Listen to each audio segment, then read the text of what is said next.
میں ہوں lieutenant general محمد Haroon Aslam retired, اور میں آپ سے آج بات کروں گا جنگ کے بارے میں۔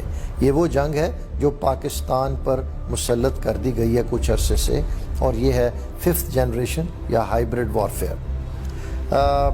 یہ اس کے خد و خال کیا ہیں؟ اس کے خد و خال یہ ہیں کہ آپ پہ 3 pronged انویژن کیا جا رہا ہے۔ پہلا، آپ کی معیشت کو ہٹ کر رہے ہیں۔ دوسرا، آپ کے ملک میں سیاسی عدم استحکام پیدا کیا جا رہا ہے، اور تیسرا، پاکستان میں دہشت گردی کو بڑھاوا دیا جا رہا ہے۔ یہ 3 جو اس کے ایلیمنٹس ہیں، یہ جو جنگ مسلط کی گئی ہے۔ کون کون شامل ہے اس میں؟ وہ کنسورشیم، وہ گروپ آف ہوسٹائل ایجنسیز ہے جس کی پشت پناہی US، یونائٹڈ اسٹیٹس اور اس کے حواری انڈیا اور اسرائیل اور دوسرے ممالک بھی ہو سکتے ہیں۔ اس میں ان کے عزائم کیا ہیں؟ دیکھیے، انہوں نے پوری دنیا کے لیے ایک شکل تشکیل دی ہے کہ یہ دنیا ان کے انٹرسٹ میں، اور جو کہ ان کے انٹرسٹ کو میٹ کرے، اس کا کیا پاور بیلنس ہونا چاہیے دنیا میں، اور اس میں ایک پاکستان کی حیثیت متعین کر دی گئی ہے۔ نہ اس سے آپ بڑھ سکتے ہیں، نہ اس سے کم ہو سکتے ہیں۔ یہ ان کا پلان ہے۔ اور کیونکہ آپ ایک مسلمان ملک ہیں، آپ نیوکلیئر طاقت ہیں، وہ نہیں چاہتے، اور یہ ڈکلیئرڈ پالیسی ہے اسرائیل کی بھی اور USA کی، کہ وہ نہیں چاہتے کہ ان کو آپ کے نیوکلیئر پروگرام کے بارے میں تشویش ہے۔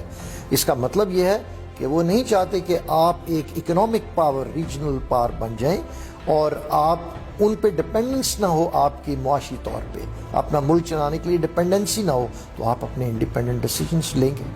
تو پہلی تو یہ چیز ہے، اس کا مقصد یہ ہے to keep you at your place. دوسری چیز جو ہے کہ میں نے نیوکلیئر کے بارے میں تو بتا دیا کہ آپ جو ان کی بین الاقوامی پالیسیز ہیں US کی، اس کو ٹو کریں، اس کو فالو کریں۔ اس میں کیا ہے؟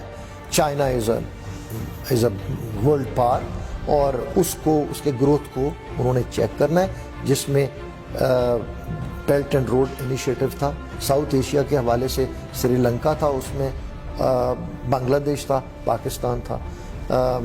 سری لنکا کا حال آپ نے دیکھ لیا، پاکستان کی معاشی حالت کیا ہے۔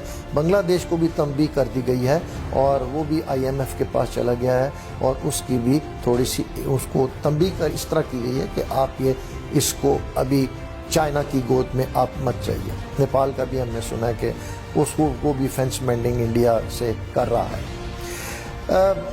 دوسری چیز جو ہے، وہ چاہتے ہیں کہ آپ اپنی انڈیا کی ڈومیننس کو ایکسیپٹ کریں، آپ اس کو ایک ریجنل اور گلوبل پاور مان لیں، آپ اسرائیل کے ساتھ نارمل ریلیشنز رکھیں، اور آپ کی جو پین اسلامسٹ اپروچ ہے کہ اس کو وہ چیک میں رکھنا چاہتے ہیں۔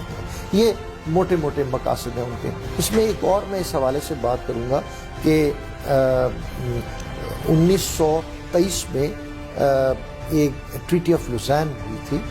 یہ مغربی طاقتوں اور آٹومن امپائر سلطنت عثمانیہ کے درمیان ایک معاہدہ ہوا تھا جس کی مدت 100 سال تھی۔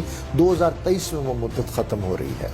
اس کے تحت جو شرائط اتنی سخت تھیں کہ ترکی کو چیک میں رکھا گیا تھا، اور وہ آف شور جو بعض علاقوں میں وہ ڈرلنگ نہیں کر سکتے تھے، تیل کی تلاش نہیں کر سکتے تھے، انہوں نے ان کے قبضہ میں بہت سارے علاقے تھے، عرب میں اور یورپ میں بھی، ان کو انہوں نے ان سے لے لیا تھا۔